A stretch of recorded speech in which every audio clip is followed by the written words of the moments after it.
It may just be you and me today. I haven't seen anyone else say they're going to be here. Yeah, I was expecting Osmithian. I don't know how to pronounce his name because he asked you a very good question about the spread, and you were explaining it. But it's much better when it's explained face to face on video chat than writing it down. So yeah, I mean, it's too early for me at this stage to get into all that. But I would like to, of course, learn all sorts of, all aspects of it.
So, do you have anything you wanted to go over? Yeah, plenty. Not plenty, but first of all, in the last meeting, we were discussing about, how to get ask price when in an auction while I'm selling a put, but I want the ask price, not the bid price. Like I think Data Trader, somebody last week was saying that you lose a lot if you get the bid price because the spread is quite a bit. Mm-hmm. So then I researched it. I watched a couple of videos on it and said that you have to keep that price, and after every a minute or so, keep trying it for your order to get filled. Mm-hmm. And so, if you can elaborate on that, do you use it, or if you do use it, how do you use it? Yeah, I mean, you just keep throwing bids out there till you get one that someone takes. Okay. It's just an auction. I see. Okay, option. All right. So do you do it? And the reason I'm asking is if you do it, what is your success rate? Is it worth it, or just go by the market order instead of putting limit order in the midpoint, and wait for it to get filled? Because my market order gets filled right away with Schwab. Yeah, but that's not going to be your best price. Correct. I always do mid. Mid, yes. And the stocks that I trade, they trade almost instantly. Right. So then my next question is on this spread that O was asking. Is that, do you have to, there's one kid I know, he does SPY, but he doesn't have that big an account. So he says, I do spread like I sell a covered call and then buy a covered call on a different strike price to cover it, or on the same strike. I'm confused. Okay. But what since he has a very small account, he's trading SPY. Yeah. So I said, well, for SPY, you have to have at least 30,000, 35, whatever it's trading for. He said, no, I do vertical. That way I don't. So do you do that? And can you explain that to me, please? Yeah, sure. You don't have to have that big account to trade verticals. Right. So let me pull up the screen. Oh, yeah, wonderful. I love your screens. it's so visual. I'm a visual person, so if I see something, I understand it better.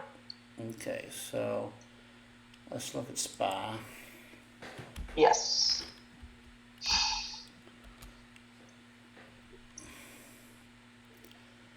So even though it's a $312 stock, say you wanted to do calls and you wanted to do the 320 to 325 Uh-huh. right in here. So we go to trade.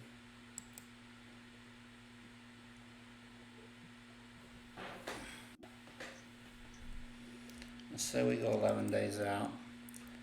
Okay. And you do 320. But let's say that he's going to do a 320 and a 319. So he's going to sell. He's going to sell a call at 320. Then he's going to buy 319 to protect it, right? Okay. Right. So if I do this, I do act like I want to sell it. There's a 320,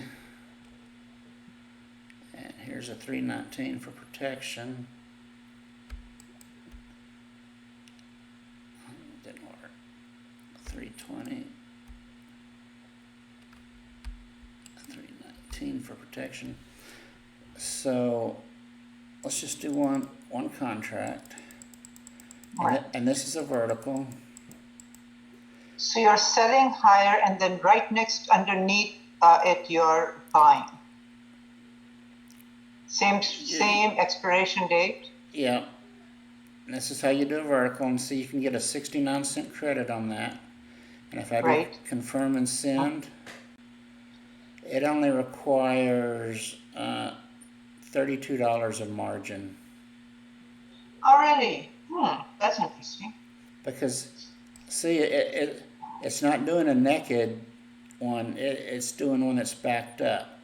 So it's actually this is the strike price, 319 to 320. So that's how does that work? Yeah, that's a dollar spread. So the max you can lose on this is $31, so it only requires $31 of margin. So you can get a max profit of $69 for $32 risk. Okay. All right. On expiration, that is. Yeah. Okay, and so right now you're in the money, not out of the money, right? On put side. Yeah, this is a put side. So yeah, let me do one. I was thinking of calls. Doing a call like that. So 319.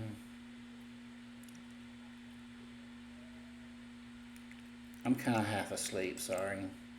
So I'm going to sell the 319 and back it up with the 320. And that would be...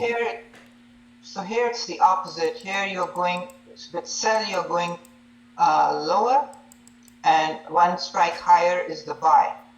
No, they're both sell. Do what now? You're selling both of them? No. Sell? No.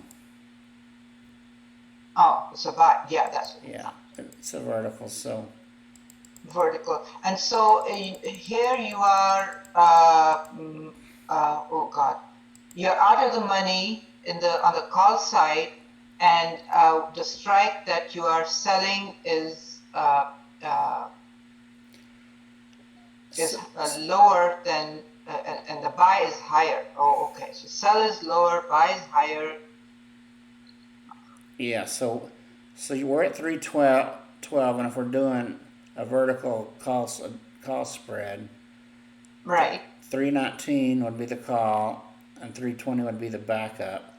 So as long as it stayed below 319, you would collect this 30-cent credit. Okay. And again, it costs you $71 to. That's the max loss, is $71. Okay. So wasn't it better on the put side? It's the same. It's the same thing, just reversed. Oh, okay. All right. I got confused So let me, there. So,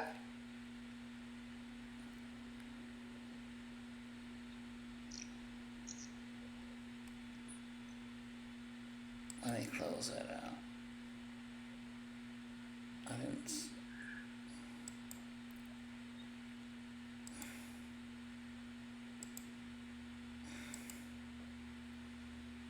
so as long as you have the money to cover in your account, the broker will let you go through with it, right? yeah.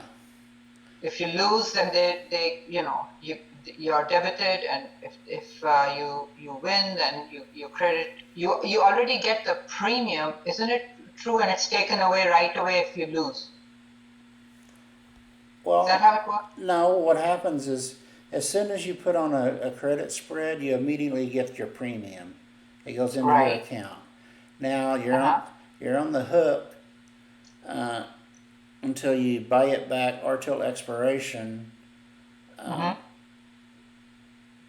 Because they may take it back when uh, if you go out of in the money on your credit spread. All right.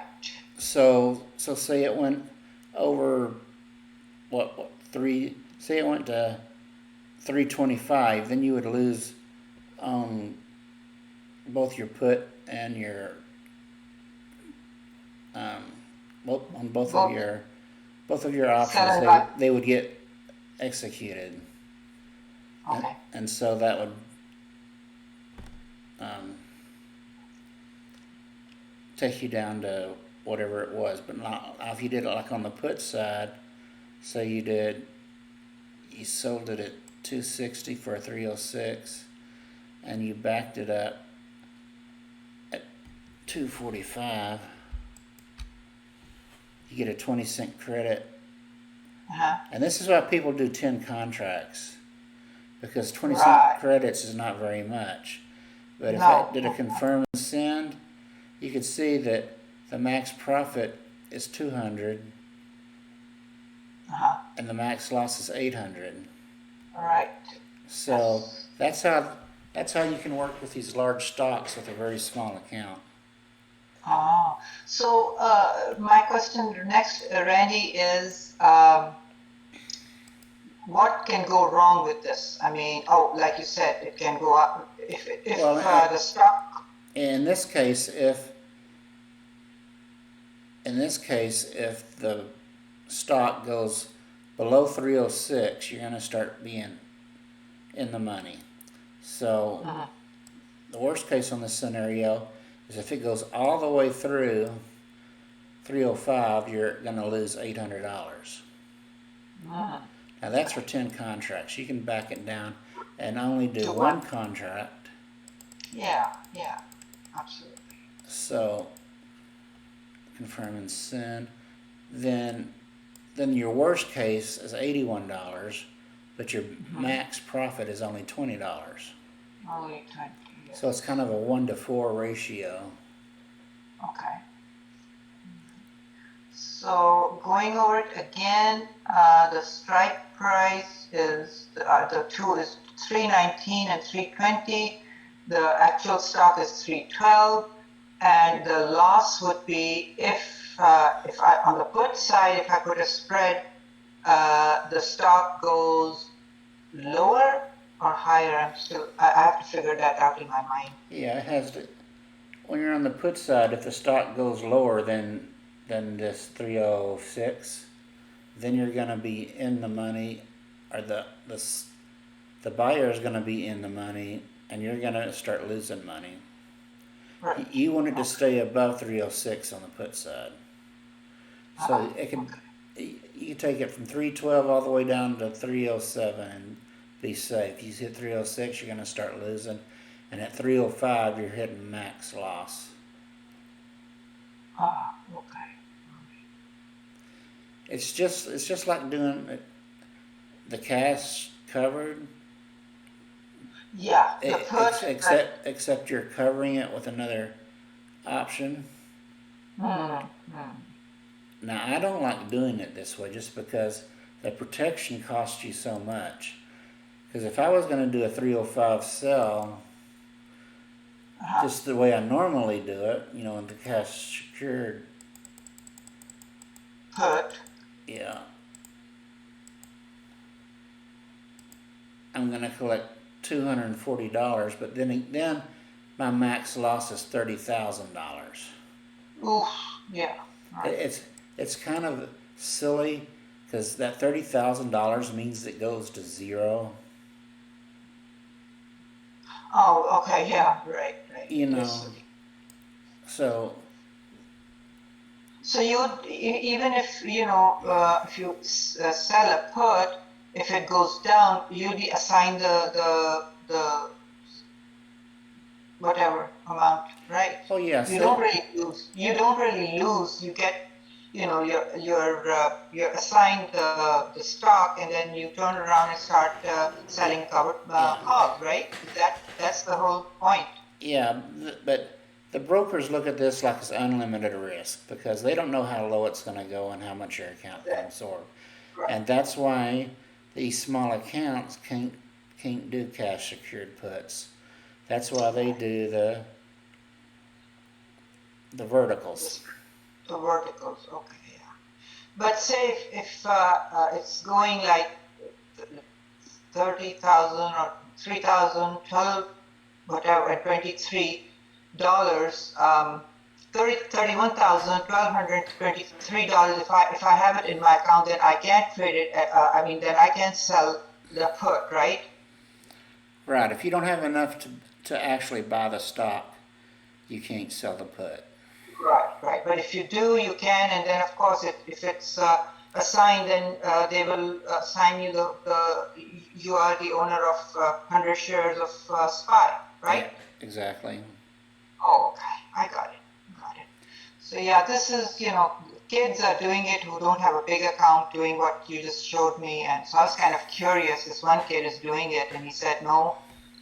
So this is how you do it, and I couldn't understand, so I said, well, I'll wait and ask Randy. He'll explain it better. So, Yeah. But see what they're doing though.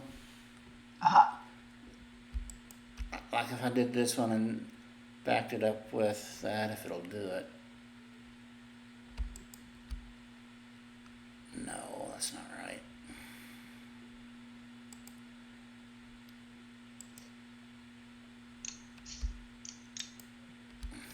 See, they're only getting 19 cents for these. Yeah, $19, right? So they're risking almost 900. Well, if you do it with a 10, he was saying he was doing 20. Because I think in the chat he was saying 20, or even on 10. The max profit is $190 and the max risk is $810. So if you're going to do that, I would want to be a long way away from the strike price. So Exactly. So if you're long away, then your premium is not as much, right? Yeah. So it's hard to make money that way. Yeah, that's right. It's unfortunate to have a very small account and then do it, because then you're like $8 here and $5 there, but they have no choice. For them, that's big, Well, okay. Well, that's why a lot of them they go to buying premium instead of selling premium, because you don't have to have hardly anything in there to buy premium, but your odds are very much against you. Right. This is truly an advantage to the bigger accounts. I know. Yeah. Exactly. Yeah. So, well, that explains it very well, and I'm still, I'm still waiting on my December, or I probably might borrow money from my husband against my CD. Once the CD matures, I'll have a pretty chunk of money to be able to trade options on. Right now, it's all invested. I don't want to sell my stocks and ETFs to get into this, because I don't think it's a good idea. Mm-hmm. Yeah, well, take your time. There's no rush, so. Right. I'm still, Randy, I'm still, with your help and all, I'm still making, 50 here and a 60 there. So I'm happy because I'm a beginner at it. I'm so new. Now, just making any amount is good for me, but yeah, I think it's best for me because I still have like 7,000. I can scrounge up about 10,000 in my brokerage account to sell options on, so I can get to a nicer stock, bigger, like $100 stock. But then I'm putting everything in one stock. See, that's not good either. I'm thinking. It just depends on how far you go out of the money. That's true too. Yeah. So And like then if I get assigned, I get assigned. If it's a good, solid company, I get assigned. I turn around and start selling covered calls. Yep. Okay. Okay. I got it. Yeah, you'll find that the longer you do it, the more comfortable you'll get, and it'll be easier to make the decisions. Exactly. I've been look, Yeah, go ahead. I was just gonna say I've been looking at this stuff for a very long time. So I know. It's like your second nature. You can just in your sleep pick whatever, and then be success at it. True. Okay, my next question was, do you do the stochastic and the MCD and RCI, those charts, those indicators, or you don't care for them? I don't use them. You don't use. Yeah, basically you're just going with the implied volatility and being the probability of out of the money is all you see, and you are having great success with it, so good enough. Yeah. Well, the thing is that all of these stats here are based on what the market's doing. These are constantly updating. So Yes. these are faster than any news, because these numbers are calculated by what traders are actually doing. Ah, right. See that's something you don't learn unless somebody teaches you from a video or anything. One-on-one is like a one-on-one class for me. I mean, how lucky am I? I'm really blessed. Thank you. Yeah. So yeah, so this is in fact, Randy, tell you to be honest, I'm really all these kids that are in the options group in Gen X who don't show up are losing big time. They can learn so much, but kids are kids. I'm old enough to know where value is. So I show up at every meeting and learn as much as I possibly can. So okay, so far so good. It explains. You've explained it very well. And then I'm going to try my hand at the bid price, not the bid price, but getting the strike, the premium price or what have you, the best I can. Like keep going for the limit price and keep every 1 minute or so refreshing it until someone relents and buys it from me. Yeah, Well, gets sick. I mean, Yeah. it depends on what kind of spread you're looking at. If you're looking at smaller stocks, Yes. I don't really mess around for pennies, but if it's like a $50 True. or something like that, I'll try. True. Yes. Yeah, I'm pennies. Mine is maximum like 77 cents. So if I get even 70 cents. Oh it's just yeah, like that makes sense because I mean, like I'm doing, with Amazon and Tesla, I'm doing $19 and $20 contracts. Yes, So exactly. I just want them to fill and move on. Right.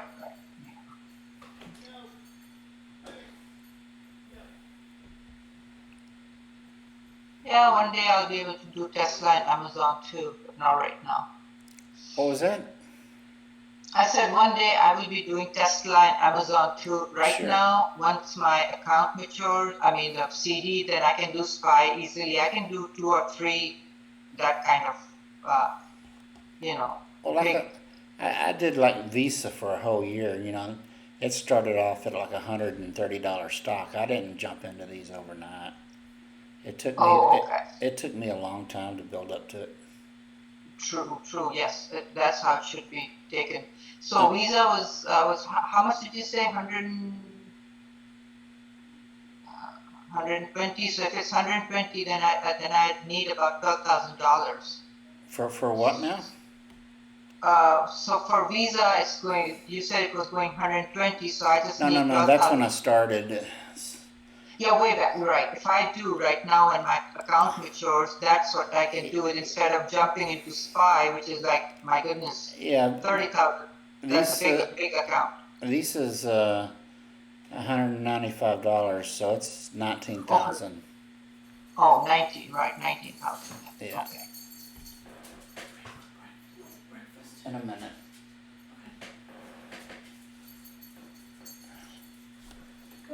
So, okay, well, yeah, 195. Oh my goodness, yeah. So I need 19, about $20,000 compared to 30,000 of SPY. Yeah, So yeah, or that let's see, like, oh, Microsoft's going up too, so it's 20,000. is, I'm just looking for something like in the middle. Like Pepsi, it's 132. yeah. So that's about $13,000. Procter and Gamble's about 120. So those are kind of like stepping stone ones.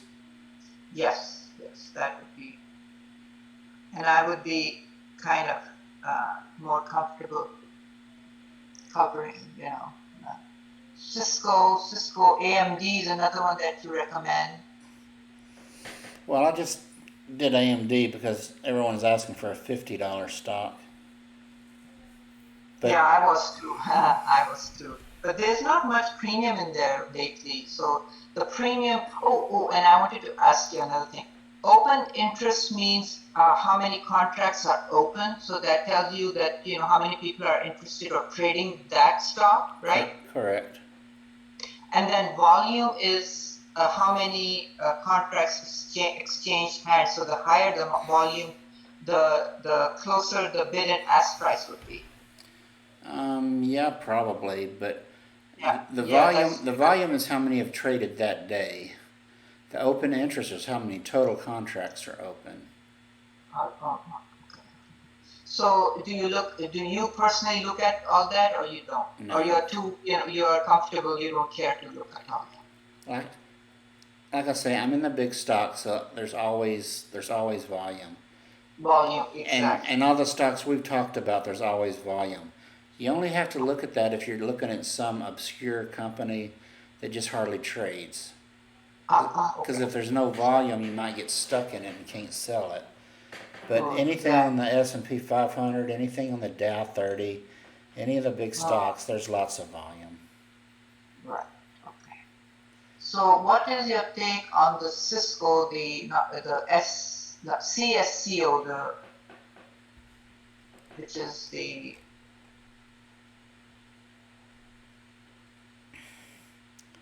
SCSO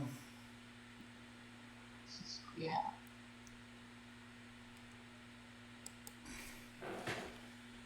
or SYCO? No, it's not. No, that's SYY. That's the food. I'm talking about. I think the tech one. The SY, CISCO.